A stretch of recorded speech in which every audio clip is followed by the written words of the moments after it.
years, hunters have welcomed this site on crisp fall mornings. In southeast Wisconsin, conservationists and biologists at a historic marsh have worked hard to ensure that the opportunity to enjoy a sunrise among the waterfowl will be here for generations to come.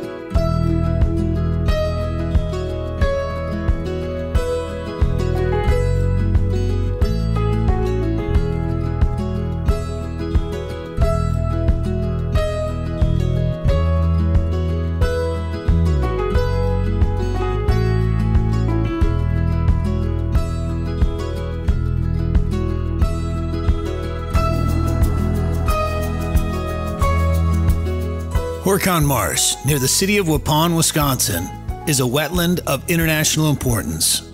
Its long and storied history includes many different attempts to use the marsh, and ultimately, the best option was to create a wildlife habitat complex managed for waterfowl, other migrating birds, white-tailed deer, small game, and more. Creating access points so the public can enjoy the marsh was also important.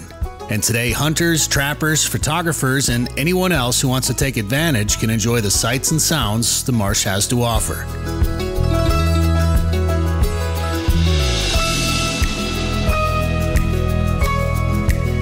Visitors to the marsh may even catch a glimpse of a rare whooping crane.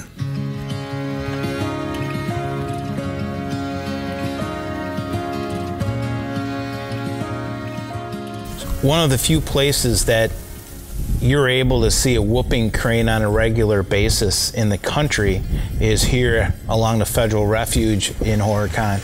We have a very sustainable sandhill population. I think the count this year was probably close to 10,000 birds in and around the marsh. And the whooping cranes, on any given day in the fall, you could potentially see 1, 2, 3, 5 whooping cranes. The International Crane Foundation has a great presence with their program, introducing the young in conjunction with the U.S. Fish and Wildlife Service at their center on the north end of the marsh as well. So it offers a great opportunity to see birds that you can't see in much of the country. With only an estimated 800 whooping cranes in the world, seeing them anywhere is rare. They share a lot of characteristics with sandhill cranes, with the obvious difference being their white color. This pair, known as 6315 and 3817, have been paired up since 2018, and in 2020, they raised the first chick ever to hatch and fledge at Horicon Marsh, W1320.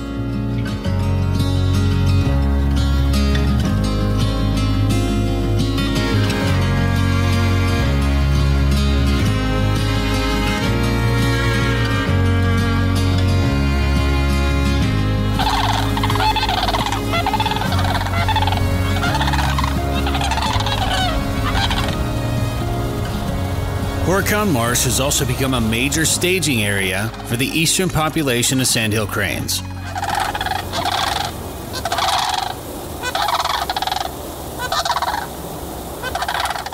There are 4 distinct crane populations in the United States. The eastern population nests in Wisconsin and then heads south to Florida for the winter. Their population has expanded rapidly in recent years, and this area has quickly become a great place to see them.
You know, if somebody wanted to come here and hunt for the first time, I think one of the first things I would suggest is stopping up at the DNR office and stopping in, seeing Jen, and getting reacquainted with the rules and regulations for hunting, the locations that you can and cannot hunt. It's one of the easier places to hunt. You know, there's multiple boat landings for you to use that have fairly easy access.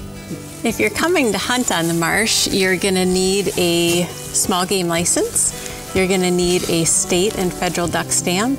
You'll need the HIP certification, which is free. And you'll also need to get yourself set up with a statewide goose application.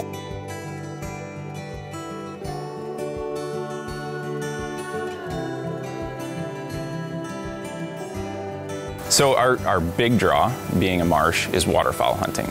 But there's also hunting opportunity for pheasants, for deer, for small game like squirrels.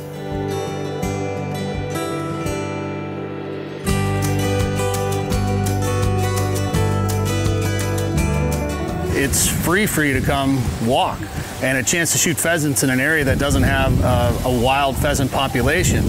And then all you need is a pheasant stamp here in Wisconsin to be able to do that. It's $10, and 70% of that goes towards creating habitat and the grassland program that they have here in Wisconsin. So they're using a big portion of that money to actually try to grow a wild bird population, while 30% of that pheasant stamp goes to supporting the release program. So that release program is fully funded by the pheasant stamp, by 30% of the pheasant stamp sales and proceeds, while 70% of that stamp goes out there to create habitat. So that's a pretty good program.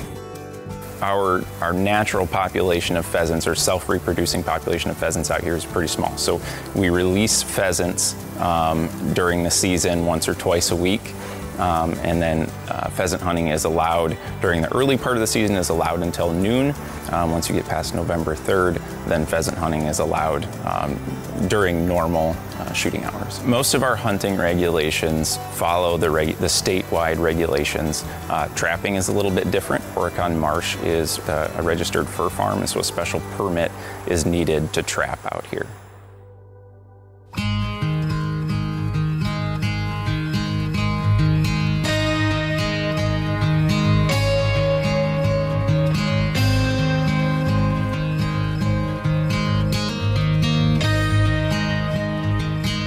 All right, so one cool thing about this area here is there's a lot of places that you can recreate and do a lot of different things, including just getting out and walking around or taking photos, looking for birds and wildlife and things like that. And Eric, this is called the Storybook Trail? Yeah, that's right. Every month, a new outdoor relevant story relevant to the marsh, is posted around this hiking trail that goes around this wooded island, and there's views of the marsh. And so it's a great trail to come out, take a hike, especially if you have kids, read the story, and just spend some time outside.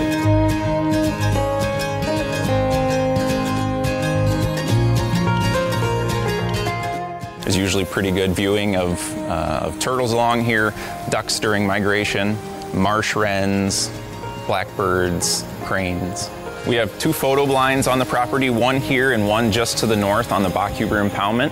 You know, Horicon Marsh State Wildlife Area, our focus is primarily on wildlife habitat and hunting, but Horicon is somewhat unique among state wildlife areas in that we have a number of other opportunities for outdoor recreation. So we have photo blinds, we have the Storybook Trail, we have a picnic shelter, we have our visitor center with the built-in museum of the history of the marsh as well. So there's a lot to do out here. So a lot of people don't realize that the federal refuge was purchased with, 98% duck stamp dollars.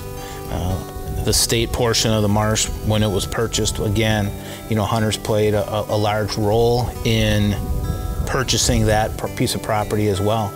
It's still managed as a fur farm, and without hunting, the ecosystem here would not be thriving. It would not be a wetland of international importance. Ducks Unlimited is a significant partner with the Department of Natural Resources as well as the U.S. Fish and Wildlife Service to ensure that Horicon is healthy and vibrant for the future.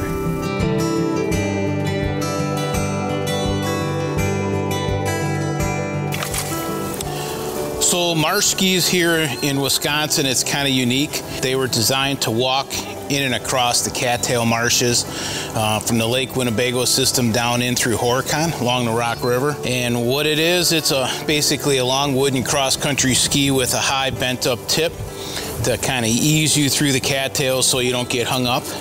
And what you would do is you just ski through the cattails, and then your dog would be with you and you would jump, shoot ducks as you go. From the turn of the century through the 50s and 60s, marsh geese were a very prevalent form of hunting here in the Winnebago system. There's a few guys that still use them. I try not to. It's kind of like the hammer in the glass, only break it when necessary. But it's a good way to stay in shape. When I was younger, we did it on a regular basis.